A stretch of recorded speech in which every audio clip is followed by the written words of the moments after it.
மத்தேயு எழுதின புஸ்தகம் 24ஆம் அதிகாரம் 13வது வசனத்தை நம் தேவ செய்திக்கு நேராக நாம் எடுத்து வாசிப்போம். மத்தேயு 24:13. முடிவு பரியந்தம் நிலைத்து நிற்பவனே ரட்சிக்கப்படுவான். நம்முடைய வாழ்க்கையில கிறிஸ்துவ ஜீவத்தை நாம் ஆரம்பித்து விட்டோம். இந்த ஆரம்பித்த இந்த வாழ்க்கையை சாகும் வரை யார் வாழ்கிறார்களோ அவர்கள் தான் ஒரு ரட்சிக்கப்பட்ட ஒரு வாழ்க்கையை வாழ்கிறார்கள். அவர்கள் தான் ரட்சிக்கப்பட்ட ஒரு வாழ்க்கையை வாழ முடிவு வரையும். இந்த கிறிஸ்துவ ஜீவியம் பாதியில முடிகிறதல்ல. ஏதோ பாதியில நான் கிறிஸ்துவனா மாறினேன், அதனால நான் பாதியிலே நான் போயிடுறேன் அப்படின்னு சொல்லுவது அது ஒரு கிறிஸ்துவ வாழ்க்கை அல்ல. அல்லேலூயா. அப்போ முடிவு பரியந்தம், முடிவு நாம் மரிக்கும் வரையும் இயேசு கிறிஸ்துக்குள்ளாக இருந்து மரிக்க வேண்டும். எதுக்குள்ளாக மரிக்க வேண்டும்? இயேசு கிறிஸ்துக்குள்ளாக இருந்து மரிக்க வேண்டும். அதுதான் உண்மையான கிறிஸ்துவ வாழ்க்கை, அதுதான் உண்மையான கிறிஸ்துவ ஜீவியம். அப்போ இந்த வாழ்க்கையை வாழ்வதற்கு நாம் இயேசு கிறிஸ்து ஒப்பு கொடுத்திருக்கிறோம். அந்த வாழ்க்கையை முடிவு பரியந்தம் நாம் சாகும் வரை இயேசு இயேசு இயேசு என்று சொல்லி மரிக்க வேண்டும். அதுக்கு தான் கிறிஸ்துவ வாழ்க்கை. பாதியிலே நாம் போகிறது ஒரு கிறிஸ்தவ வாழ்க்கை அல்ல. லூக்கா எழுதின புஸ்தகம் 9ஆம் அதிகாரம் 26வது வசனத்தை 62வது வசனத்தை வாசிக்கும் போது, அதற்கு கலப்பையின் மேல் தன் கையை வைத்து பின்னிட்டு பார்க்கிற எவனும் தேவனுடைய ராஜ்யத்திற்கு தகுதியுள்ளவன் அல்ல என்றார். கலப்பையின் மேல கை வைத்து விட்டு பின்னிட்டு பார்க்கிறவன் எவனும் தேவனுடைய ராஜ்யத்துக்கு தகுதியுள்ளவன் அல்ல. அப்போ கலப்பையில இன்னைக்கு பாருங்க, நம்ம வீட்டை நம்ம இடத்த சுற்றிலும் வயல்காடு இருக்கு. இப்போ மிஷின் டிராக்டர் வச்சு வேலை செய்யறாங்க. அப்போ அப்படி கிடையாது. அப்போ அப்படி கிடையாது. ஏறு விட்டு என்ன செய்வாங்க? உழுதுகிட்டு போவாங்க. என்ன செய்வாங்க? ஏறு விட்டு உழுதுகிட்டு போவாங்க. அப்படி ஏறு வச்சு உழுதுகிட்டு போகும்போது அந்த மாடை ஒண்ணு போல கூட்டிட்டு போகும், அமைக்கி பிடிச்சி கூட்டிட்டு போகும். வெயில் அடிக்கும். அப்ப எவ்வளவு கஷ்டம் இருக்கு. அப்போ இந்த கலப்பையில கை வச்சுக்கிட்டு இந்த வேலையை யாரு செய்வா? இவ்வளவு கஷ்டமா இருக்கு, வெயில் அடிக்கு, மாடு என்ன செய்ய மாட்டேங்குது, ஒழுங்கா போக மாட்டேங்குது, இந்த தரை ரொம்ப ஹார்டா இருக்கு, ரொம்ப கடினமா இருக்கு அப்படின்னு சொல்லிட்டு பிரிஞ்சு போயிட்டீங்கன்னா அது என்ன வாழ்க்கை இல்ல, அந்த இடத்துல என்ன செய்ய முடியாது. அது உண்மையான வேலைக்காரன் அல்ல. உண்மையான வேலைக்காரன் நல்ல ஒரு வேலைக்காரன் இல்ல. அப்படி யாராவது வேலைக்கு கூப்பிடுவாங்களா சொல்லுங்க? அடுத்த நாள் நீ எங்கேயுமே வேலைக்கு கூப்பிட மாட்டாங்க. அடுத்த நாள் வேற எந்த தோட்டத்துக்கு வேலைக்கு விட மாட்டாங்க. வேற ஆளத்தான் தேடுவாங்க. அப்போ நீங்க அதுல வேலையை ஆரம்பிச்சீங்கன்னா சாகிற வரையும் அந்த அந்த வேலையை முடியும் மட்டும் சுத்தமா நல்லா செய்யும். அதே போலதான் தேவனுடைய ராஜ்யத்துக்கு தகுதி உள்ளவர்கள். நாம் இந்த ராஜ்யத்துக்கு சொந்தமானவர்கள் அல்ல. இங்க எத்தனையோ கட்சிகள் இருக்கு, எத்தனையோ காரியங்கள் இருக்கு, ஆனா எத்தனையோ ராஜ்யங்கள் இருக்கு. நாம் இந்த ராஜ்யத்துக்கு சொந்தமானவர்கள் இல்ல. நாம் எந்த ராஜ்யத்துக்கு சொந்தமானவங்க? எந்த ராஜ்யத்துக்கு? பரலோக ராஜ்யம். அல்லேலூயா. நாம் பரலோக ராஜ்யத்துக்கு சொந்தமான தேவனுடைய பிள்ளைகளாக இருக்கிறபடினால இந்த பூமிக்குரிய காரியங்களை குறித்து நீங்க என்ன செய்ய வேண்டாம், கவலைப்பட வேண்டாம். அப்ப நீங்க சொல்லுவீங்க, பாதியில பாதியிலே போனா அதுல என்ன லாபம் இருக்கும்? அப்படிதானே? அப்போ முடிவு பரியந்தம் இயேசு கிறிஸ்து அந்த வசனம் என்ன சொல்லுது?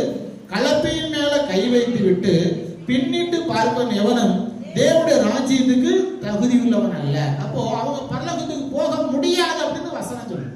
யார் சொல்லுதா? இயேசு கிறிஸ்து. நீங்கள் கையில வைத்திருக்கிறதான அந்த பரிசுத்த வேதாகமும் அப்படியாக சொல்லுகிறது.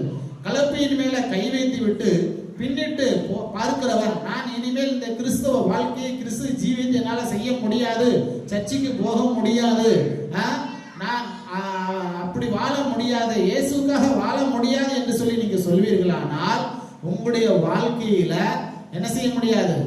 என்ன செய்ய முடியாது? பரலோகத்துக்கு போக முடியாது. அல்லேலூயா. அப்போ இப்படி ஒரு வாழ்க்கையில யார் பாதியில பிரிந்து போனாங்க? பாதியில பிரிந்து போகாம வாழ்ந்ததுனால அவங்க வாழ்க்கையில என்ன ஆசீர்வாதத்தை பெற்றுக்கொண்டாங்க? அதை நான் உங்க முன்னாக வைக்க வாஞ்சிக்கிறேன். உங்களுக்கு எல்லாம் தெரிஞ்ச ஒரு ஆள் தான் ரூத். யாரு? ரூத். ரூத் எழுதின புஸ்தகம் 1ஆம் அதிகாரம் 14வது வசனத்தை நீங்க எடுத்து வாசிங்க. ரூத் 1:14.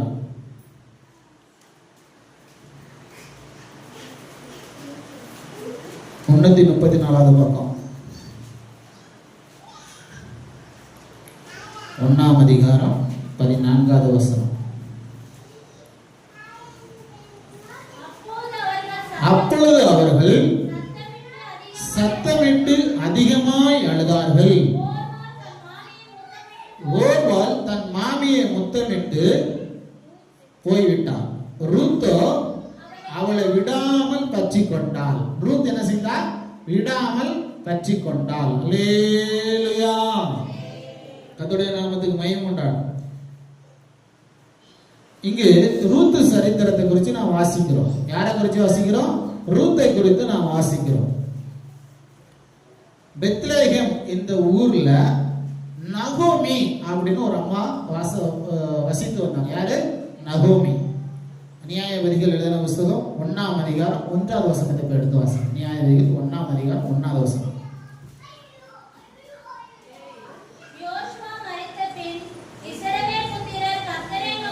ரூத் 1ஆம் அதிகாரம் 1வது வசனம்.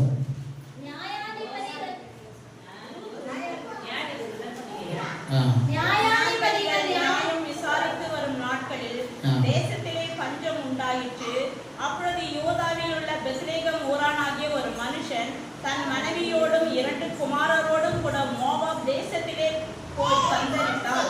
தேசத்துல பஞ்சம் வந்தது. எந்த தேசம்? யூதாவில் உள்ள பெத்லகேம்ல ஒரு பஞ்சம் வந்தது. அப்போ அந்த பஞ்ச காலத்துல ஒரு குடும்பம் என்ன செய்யுது? பஞ்சம் விளைக்கும்படியாக இன்னொரு ஊருக்கு போறாங்க. புரிஞ்சுக்கிட்டீங்களா? இப்ப நம்ம இருக்கிற ஊர்ல கஷ்டம் இருக்கு, சாப்பாடு விலையில என்ன செய்வீங்க? உடனே இந்த ஊரை விட்டு வேற ஊருக்கு போவோம். எங்க போவோம்? பெங்களூருக்கு போவோம், சென்னைக்கு போவோம், பாம்பேக்கு போவோம், கல்கட்டாக்கு போவோம். இப்படி பக்கத்துல நமக்கு ரொம்ப பக்கத்துல உள்ள எந்த ஊரு? பெங்களூர். பெங்களூர் தான் நிறைய பேர் இங்கிருந்து வேலைக்கு போறாங்க. அப்படித்தானே? ஹோட்டல் வேலைக்கு, எல்லா வேலைக்கும் இங்கிருந்து போய் கொண்டு இருக்கிறாங்க. கர்த்தருடைய நாமத்துக்கு மகிமை உண்டாகட்டும். அப்போ இப்படி பஞ்சம் விளைக்கும்படியாக தன்னுடைய வாழ்க்கையை நடத்தும்படியாக இந்த ஊர்ல இருந்து வேற ஊருக்கு போனவங்க தான் யாரு? இந்த நகோமியோட குடும்பம். அப்போ 2வது வசனத்தை வாசிங்க. எலிமெலேக்கு மனைவியின் பேர் நகோமி. அவனுக்கு 2 பிள்ளைகள் இருந்தாங்க. ஒருத்தன் பேரு மக்லோ, மற்றவன் பேரு கிளியோ. பெத்லகேம் என்னும் ஊர்ல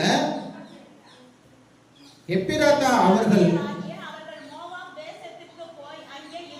மோவாப் என்கிற தேசத்துல போய் தங்கிட்டாங்க. ஏன்னா இந்த ஊர்ல சாப்பாட்டுக்கு வழி இல்ல, பஞ்சமா இருக்கு. பஞ்சம் விளைக்கும்படியாக வேற ஊருக்கு போகிறார்கள். அது எல்லாருக்கும் உண்டான ஒரு காரியம் தான். அப்படித்தானே? இந்த ஊர்ல ஒரு கஷ்டம், வேலை இல்ல, அப்போ எங்க வேலை கிடைக்கும் அந்த ஊருக்கு போவாங்க. இதுதான் மக்களுடைய மனநிலை. அதைத்தான் அவங்களே செய்தார்கள். சரி, அடுத்து வாசிங்க.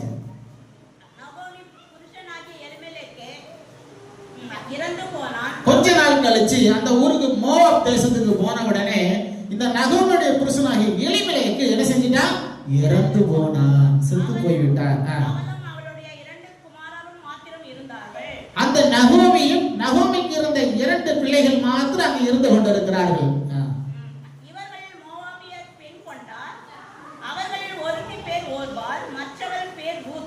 அந்த 2 பேருக்கும் அந்த ஊர்ல பொண்ணு எடுக்கிறாங்க. என்ன செய்யறாங்க? கல்யாணம் பண்ணுகிறார்கள், விவாகம் பண்ணுகிறார்கள். அதுல ஒருத்தி பேரு ஓர்பால், இன்னொருத்தி பேரு ரூத். 2 பிள்ளைங்களுக்கு 2 மருமகளை தேடி கல்யாணம் பண்ணியாச்சு. கிட்டத்தட்ட 10 வருஷமா அந்த ஊர்ல இருக்கிறாங்க. எத்தனை வருஷமா இருக்காங்க? 10 வருடங்களாக அந்த ஊர்ல வாசம் பண்ணி கொண்டு வருகிறார்கள்.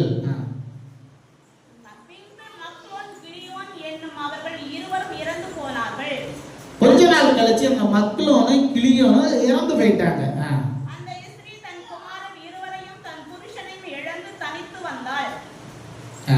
கர்த்தர் தம்முடைய ஜனங்களை சந்தித்து அவர்களுக்கு ஆகாரம் அருளினார் என்று அவள் மோவாப் தேசத்திலே கேள்விப்பட்டு தன் மருமகளோட கூட மோவாப் தேசத்திலிருந்து திரும்பி வரும்படி எழுந்து தன் 2 மருமக்களோடும் கூட தான் இருந்த ஸ்தலத்தை விட்டு புறப்பட்டாள். அந்த தேசத்தை விட்டு மறுபடியும் எங்க புறப்பட்டு வரா? பிள்ளை செத்து போனதுக்கு அப்புறம் அந்த ஊரை விட்டு சொந்த ஊருக்கு போயிடலாம் அப்படின்னு சொல்லி சொந்த ஊருக்கு திரும்பி போய் கொண்டு இருக்கிறார். யூதா தேசத்துக்கு திரும்பி போக அவர்கள் வழி நடக்கையில் நகோமி தன் 2 மருமக்களையும்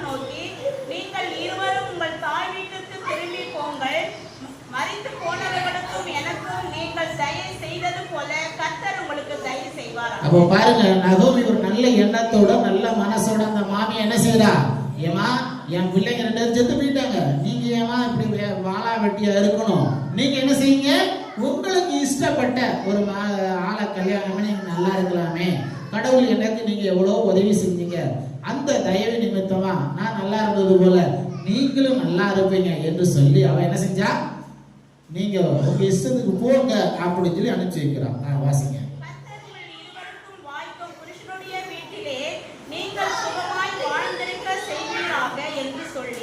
அவர்களை முத்தமிட்டாள். அப்பொழுது அவர்கள் சத்தமிட்டு அழுது அவளை பார்த்து, உம்முடைய ஜனத்தண்டைக்கே உம்முடன் கூட வருவோம் என்று, உம்முடைய ஜனத்தண்டைக்கு உம்முடனே கூட நாங்கள் வருவோம் அப்படின்னு சொல்றாங்க. அதுக்கு நகோமி என்ன சொல்றா, என் மக்களே நீங்க திரும்பி போங்க, என்னோட ஏன் வர்றீங்க, உங்களுக்கு புருஷன் உண்டாகும்படிக்கு இனிமேல் என் கர்ப்பத்துல வேற பிள்ளை பிறகுமா? அல்லேலூயா. அந்த அம்மா கேக்குறாங்க, இனிமே நான் குழந்தை பெத்து உனக்கு கல்யாணம் கட்டி கொடுக்க போறேனா, நீ என்ன செய்ய, உனக்கு ஏற்ற விருப்ப பிரகாரம் செய்ய, என் மக்களே நீங்க திரும்பி போங்க, நானே வயசாச்சு, எனக்கு வயசாச்சு, இன்னொரு புருஷன் கூட வாழத்தக்கவர் அல்ல, அப்படி நம்பிக்கை எனக்கு உண்டா இருந்து இன்று நான் இரவில் ஒரு புருஷனுக்கு வாழ்க்கப்பட்ட பிள்ளைகளை பெற்றாலும் அவர்கள் பெரியவர்களாகப்பட்டு ஒரு புருஷனுக்கு வாழ்க்கப்படாதபடி நீங்க எப்படி பொறுத்திருப்பீங்க, ஆகினால நீங்க என்ன செய்யுங்க, நீங்க என்னை விட்டு போயிடுங்க அப்படின்னு சொல்லி அந்த அம்மா சொல்றாங்க. யார் சொல்றா, யார் சொல்றா, நகோமி. யாரை பார்த்து சொல்றாங்க, மருமக்களை பார்த்து சொல்றாங்க. மருமக்கள் பேர் என்ன, ஓர்பால், ரூத். அப்போ 2 பேரும் பார்த்து இந்த அம்மா சொல்றாங்கம்மா நீங்க போங்கம்மா, நீ ஏமா என் பின்னாடி வரீங்க அப்படின்னு சொல்றாங்க. அப்பொழுதுதான் ஓர்பால் என்ன செய்யறா, சத்தம் அழுகுறா, ஐயோ மாமியாரே நீ என்னை விட்டு போயிட்டியே, நான் எப்படி வாழ்வேன் அப்படின்னு சொல்லிட்டு அந்த ஓர்பால் என்ன செஞ்சா, கட்டி பிடிச்சு முத்தம் கொடுத்துட்டு, சரி நீ உன் வழியை பார்த்து போ, நானே என் வழியை பார்த்த போறேன்னு ஓர்பால் போயிட்டான். ஆனா ரூத் என்ன செஞ்சா, போகல. ரூத் என்ன செஞ்சா, போகல. அதான் 15வது வசனத்துல அவ என்ன சொல்றா, இதோ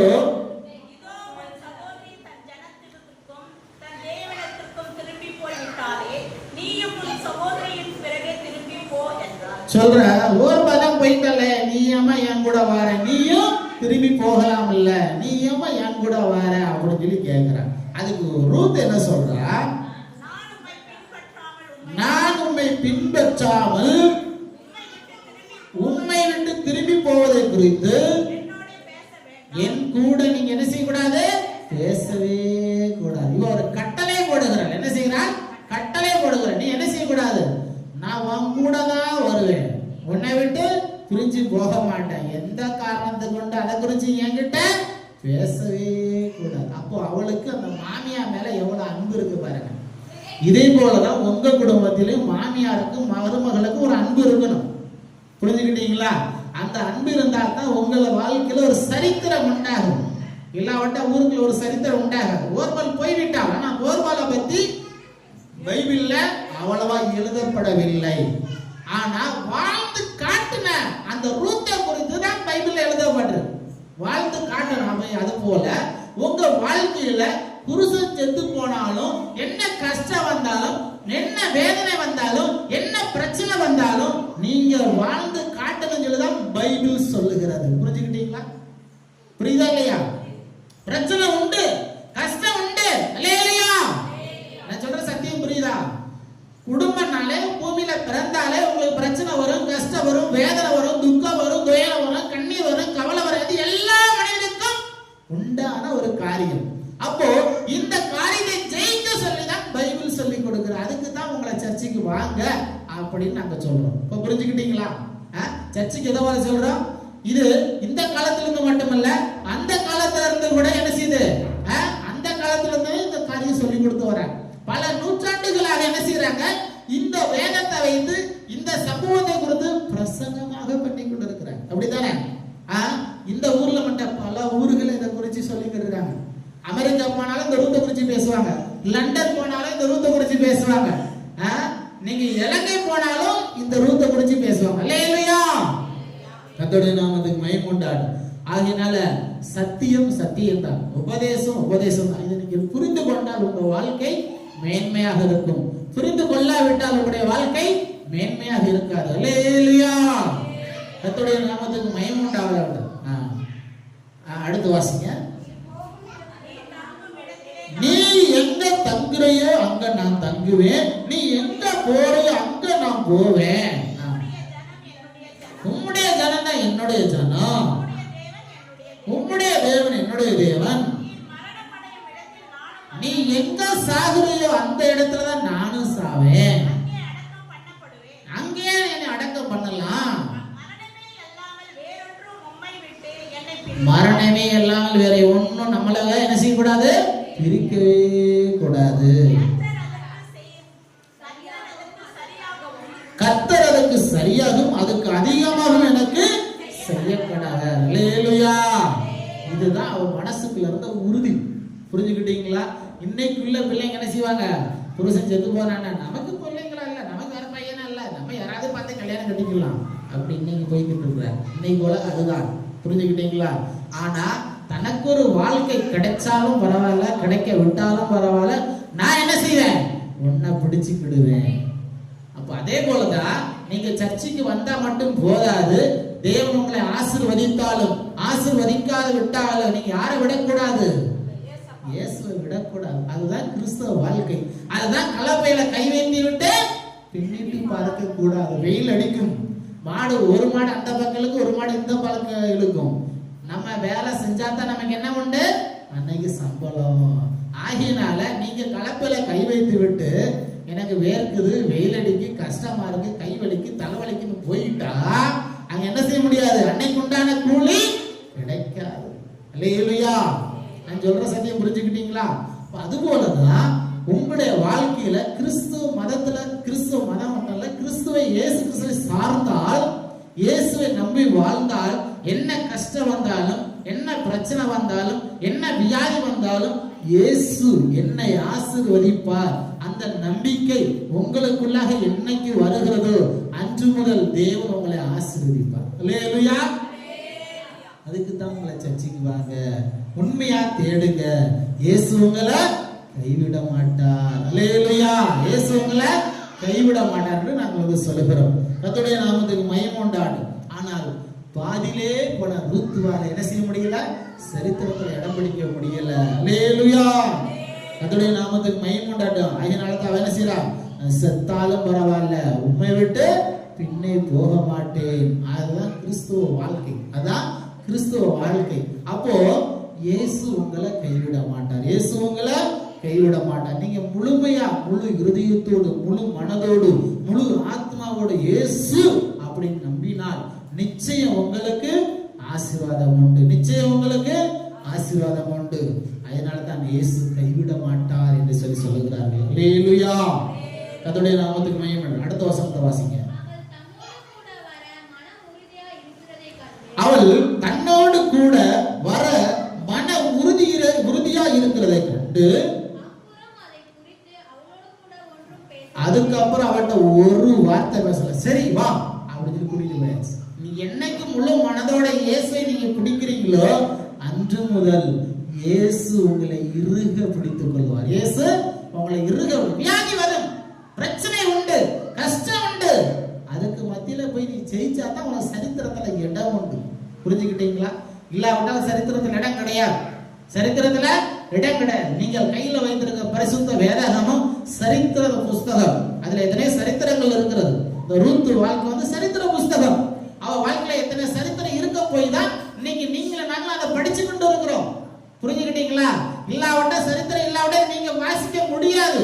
அதனால உங்களுக்கு ஒரு சரித்திரத்தை எழுத வேண்டும். என்னச்சுன்னா உங்களுக்கு ஒரு சரித்திரம். அதனாலதான் அந்த நாட்கள் என்ன செய்வாங்க, இது எழுதுவாங்க. என்ன எழுதுவாங்க? டைரி எழுதுவாங்க. தான் வாழ்க்கையில நடந்த சம்பவங்களை எழுதுவாங்க. அந்த காலத்துல புக் எழுதுவாங்க. இப்ப யாரும் எழுதுறது இல்லை. அப்போ உங்க வாழ்க்கையில நடக்கிற சம்பவங்களை எழுதணும். அப்படி எழுதும் போதுதான் தேவன் உங்க கூட இருக்கிறத தெரியும். அடுத்து வாசிங்க. பெத்லேகம் மட்டும், மோம் தேசத்துல இருந்து பெத்லேகம் மட்டும் என்ன செஞ்சாங்க, நடந்தே போறாங்க. கார் இல்ல, பஸ் இல்ல, மாட்டு வண்டி இல்ல, ஒண்ணு இல்ல, குதிரை வண்டி இல்ல, என்ன செய்யறாங்க, நடந்தே போய் கொண்டிருக்கிறார்கள். நான் வாசிங்க. அவர்கள் பெத்லகேமுக்கு வந்தபோது ஊரார் எல்லோரும் அவர்களை குறித்து ஆச்சரியப்பட்டு இவர்கள் நெகோமியா என்று பேசிக் கொண்டார்கள். அதற்கு அவள், நீங்கள் என்னை நெகோமியா என்று சொல்லாமல் மாறாள் என்று சொல்லுங்கள். சர்வவல்லவர் என்றும் மிகுந்த கசப்பை கட்டளையிட்டார். நகோமி ஊருக்குள்ள வந்து இது நகோமியா, இதே நகோமியான்னு ஆச்சரியப்பட்டுப்பாங்க. ஏன்னா பல வருஷம் கழிச்சா நாம ஊருக்கு வருது. அப்போ எல்லாம் அவங்க சொல்றத பாத்தீங்க, நீ நகோமின்னு சொல்லாதீங்கம்மா, என்ன மாறா அப்படின்னு கூப்பிடு. என்ன சொல்லுங்க? மாறா. மாறான என்ன அர்த்தம்? கசப்பு நிறைந்த வாழ்க்கை. நான் நிறைவுள்ளவளாய் போனேன், இப்போ என்ன செஞ்சுட்டேன்? குறைவுள்ளவளாக வந்திருக்கேன். அதனால கடவுள் என்ன செஞ்சுட்டாரு? எனக்கு கசப்பை கிடையாது, வாழ்க்கை கசப்பா இருக்கு. என்ன செய்யறாரு? கடவுளை என் வாழ்க்கைய கசப்பாக்கிட்டார். சந்தோஷமா போனேன், மன நிறைவுள்ளவளா போனேன், இப்ப வெறுமையா வந்திருக்கேன். புருஷன் இல்ல, பிள்ளை இல்ல, யாருமே இல்ல, ஒரே ஒரு மருமகளை கூட்டிட்டு வந்திருக்கேன். அவள் இல்லாவிட்ட நான் இருப்பேன், எப்படியாப்பட்டவளா இருப்பேன்? அனாதையா இருப்பேன். எப்படி இருப்பேன்? அனாதையா இருப்பேன் அப்படின்னு சொல்லுவேன். ஆனா இயேசு சொல்ற, உன்னை அனாதையாய் விட மாட்டேன், அனாதையாய் விட மாட்டேன், நான் உன்னை கைவிட மாட்டேன், ஒரு நாள் உன்னை கைவிட மாட்டேன் என்று சொல்லி சொல்லுகிறார். அல்லேலூயா. நான் நிறைவுள்ளவளாய் போனேன், என்னை வெறுமையாய் திரும்பி வர பண்ணினார். கர்த்தர் என்னை சிறுமைப்படுத்தி சர்வ வல்லவர் என்னை கிளேசப்படுத்துறீங்க. நீங்க என்ன பார்த்து நகோமி சொல்ற. நகோமின்னு என்ன அர்த்தம்? சிரிக்கிறவர், நகைப்பவர், நல்லா சிரிச்சு சந்தோஷமா நகோமி. அப்போ நீ சந்தோஷமா இருந்த வாழ்க்கை இப்ப கசப்பு நிறைந்த வாழ்க்கை தான். நீங்க என்ன செய்வீங்க? இயேசுநாதர் வேண்டாம், சர்ச்சை வேண்டாம், ஒரே ஓட்டம் ஓடி போவீங்க. அப்ப அது ஒரு கிறிஸ்துவ வாழ்க்கை அல்ல. என்னத்தை இழந்தாலும், என்ன கஷ்டப்பட்டாலும், என்ன வேதனைப்பட்டாலும், சொந்தக்காரங்க வெறுத்தாலும், உறவினர்கள் வெறுத்தாலும், உங்க நண்பர்கள் உங்களை ஒதுக்கினாலும் இயேசு உங்களை கைவிட மாட்டார். அந்த ஒரு விசுவாசம், அந்த நம்பிக்கை உங்க வாழ்க்கையில இருக்கிற வரைக்கும் நீங்க வளர்ந்து கொண்டேதான் இருப்பீர்கள். தோல்வி உங்களுக்கு இல்லை. அல்லேலூயா. அதை இயேசு கைவிட மாட்டார். அல்லேலூயா. அப்ப இயேசு உங்களை கைவிடாமல் இருக்க வேண்டும். நீங்க என்ன செய்யணும்? கலப்பையில கை வைத்து விட்டு பின்னிட்டு பார்க்க கூடாது. நீங்க இயேசுவை ஏற்றுக்கொண்டு விட்டு இயேசுவுக்கு விரோதமாக போகக்கூடாது. இயேசுவுக்கு விட்டு நீங்க போகக்கூடாது. அப்படி போனீர்களானால் உங்களுக்கு என்ன கிடைக்காது? ஆசீர்வாதம் கிடைக்காது. அல்லேலூயா, அல்லேலூயா. அப்படி அவனை பின்பற்றி வந்தபடினால தான் அவளுக்கு என்ன கிடைச்சது? ஒரு கணவன் கிடைச்சார். அவன் பேர் என்ன பேரு? போவாஸ். அவன் பேர் என்ன பேரு? போவாஸ். எடுத்து வாசிங்க. 4ஆம் அதிகாரம் 13வது வசனத்தை வாசிங்க.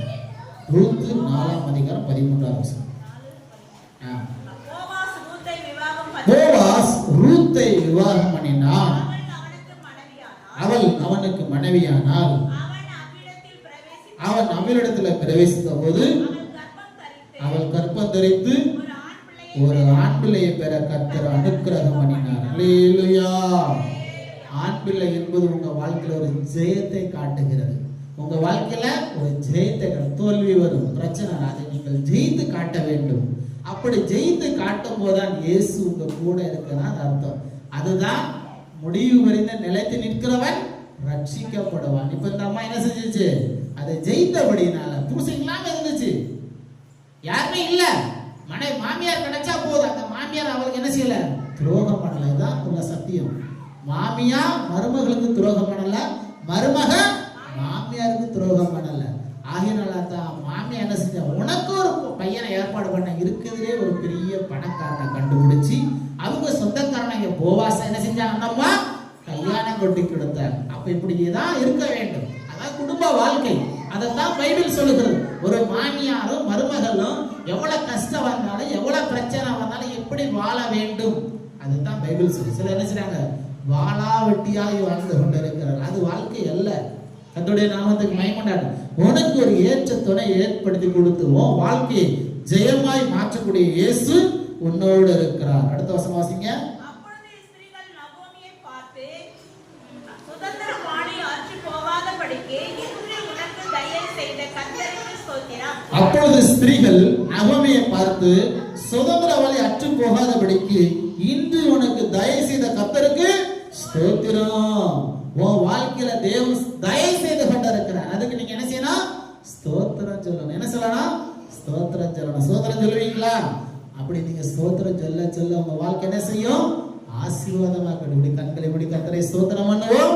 ஸ்தோத்திரம் ஸ்தோத்திரம் ஸ்தோத்திரம். எல்லாரும் ஸ்தோத்திரம் பண்ணுங்க. எல்லாரும் ஸ்தோத்திரம் பண்ணுங்க. ஒரு 2 நிமிஷம் ஸ்தோத்திரம் பண்ணுங்க. ஸ்தோத்திரம் ஸ்தோத்திரம் ஸ்தோத்திரம் ஸ்தோத்திரம்